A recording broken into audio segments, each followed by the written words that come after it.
everyone, Reviews here, and welcome to my review of the Action Joe Police Emergency Service Unit from G.I. Joe Classified series. From the G.I. Joe Legacy Collection version of the G.I. Joe Classified. I don't know my G.I. Joe stuff. This is my only third G.I. Joe figure. So, you want a cop. Why? So that they can all work for Wilson Fisk, of course. I'm joking. You're gonna want this figure so that you can team up with your superheroes to take down bad guys, or to be a first responder to when a villain attacks. Now, I got two of this figure, mostly because the accessories make it so that you essentially get two separate figures if you buy two. Speaking of which,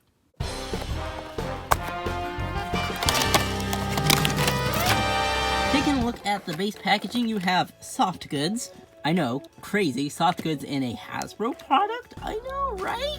A police shield that has some printing on it, and you have all of these extra accessories, a separate head with a separate neck, coffee for your coffee needs, a taser, well, this is a taser, I think this is a flare gun, overkill, a normal pistol, baton, helmet, glasses, cuffs. Let's just take a look at all of these. This is this figure's full spread of accessories. You have a baton that is just black plastic, light gray handcuffs, a cup of coffee for Joe, a handgun, just black plastic. This, I assume it's a riot gun shooting rubber bullets. The magazine is detachable, and the handle and secondary grip are painted brown. Each individual bullet casing is also painted, which is very nice to see. There is a police cap with a nicely painted emblem on the top, a black plastic taser gun along with yellow paint, both sides of course. What I can only assume is a flare gun, which is black plastic with yellow paint, though I think they should have made it with yellow plastic and then painted it black. As you can see, the paint is not that clean. A nicely painted riot shield. This thing is super nice, very cool, I'm a big fan. A riot helmet, the visor, hold on, you can get a little stuck, but the visor moves, it's supposed to move up, but I guess, wait, I don't know why. If I grab the other one, the visor does move up and, why is it, yeah, the visor moves up and down. A raincoat that will fit over the figure, just like this, and it also has a pouch for some secondary storage right in there. And finally, an extra head and neck for race swaps. Both of these guys kind of look like generic person. They have relatively similar haircuts, just so that the cap can fit on. And as you can see, the cap just, fits on nice and snug, and it fits on both of them super nice and well. However, articulation-wise, they didn't really push how far the necks can move too much. On the head itself, it works, but I wish they could have done a lot better with the articulation. The head moves up that far, down that far, side to side. Ball joint feels very natural. There is a butterfly at the shoulder, but it's not the best range, but at least it exists. Arm moves full rotation up that far, allowing for full T-pose. Swivel at the bicep, double jointed bend at the elbow.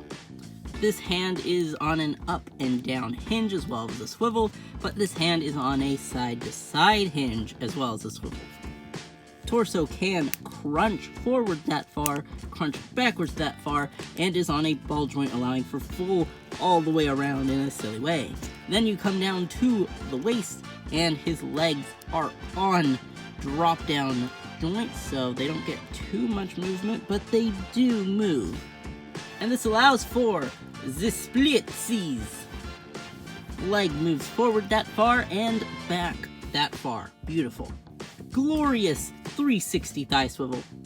Double jointed bend at the knee. Super nice. Calf swivel!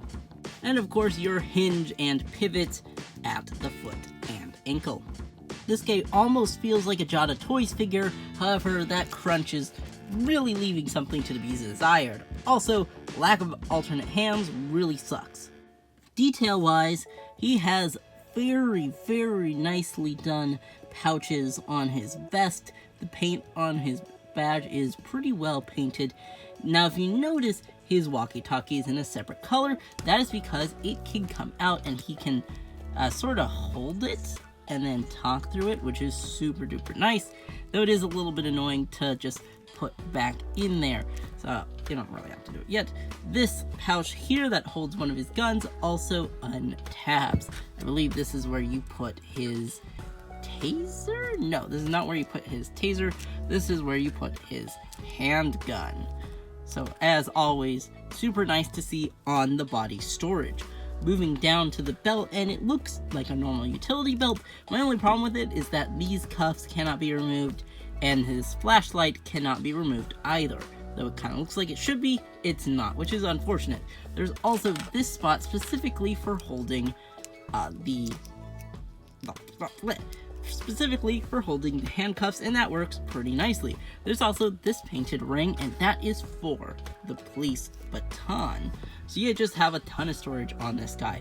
That's not including this. This pouch, as we move down to his legs, is specifically for his taser, and that fits in super nicely. You just have a ton of weapon and accessory storage, which I love on action figures. His clothing is appropriately wrinkled all throughout, though I can kind of see through his thing that his torso underneath is not that wrinkly, or at least doesn't have the same level of detail and kind of texturing that the rest of his body does. And frankly, all that texturing looks super nice all the way around. It's pretty darn solid, especially for a Hasbro figure. Because of the soft plastic, he also has a flexible butt. The only real thing that this figure is missing is some shading. And I love how his watch is legible. It says 10:33 on the center, and then 5:17 below there. And then it says, I think, Wednesday. So it's Wednesday, 10:33. I don't know what the 5:17 is supposed to mean. If any of you know, let me know in the comments. The only thing I do wish is that you could... Oh no, you can remove this watch and put him on any figure that can fit it. Same with the cuff back here. Now this says police and this says state issue. Super nice. So this is what I mean when I say that you could essentially get two completely separate figures if you buy this one figure twice. You can have a white dude and a black dude. One could be a SWAT officer or riot police. One could be more of an investigator in the rain. You can also, you know, put the helmet on him and swap the cap and the eyeglasses. And I think it all works out. And you could basically really easily army build a police force. Now, yes, technically speaking, they do have a place they belong to. That being Delhi Hill. But you could just ignore that and put him in any semi-realistic setting. Heck, you can even put it in a sci-fi setting if you really wanted to. These guys will look great next to any Batman display or Marvel display. As I said, variety. And let's not forget the best part. A cup of joe. I don't actually like coffee, however, I love that this item is included. It's great for roleplay scenarios and just all the other cool stuff that you'd want to do with it. It's even compatible with Figma. Think of the possibilities. I love this figure set. There's just so much you can do with these two, or at least, even if you get one of them, so much you could do with just one, that I think it's worth it. Even if you're not, like, wanting to build a police army, or army build police, not that police should be an army. Ooh, hot politics. Even if you don't want that, I think it's good to have, especially if you're doing superhero collections, or just, like, having a more daily setting, because you're gonna run into cops. They're just walking around. So I think if you want to do daily life stuff, it's good to have. If you're doing like a dystopian future, good to have. If you're doing modern day setting, good to have. If you want to have Spider-Man, have people that were, you know, make his enemies a little more wearied down from fighting, you can use these guys. If you want to do like the Spider-Man PS4 games, these are great to have because he teams up with cops a lot in that one. If you want to have just like generic setting cops that are just kicked in the first 5 seconds, good on you. If you want to have corrupt cops that are working for Wilson Fisk, these guys are great for that. There's a whole world of possibilities. Now, if you excuse me,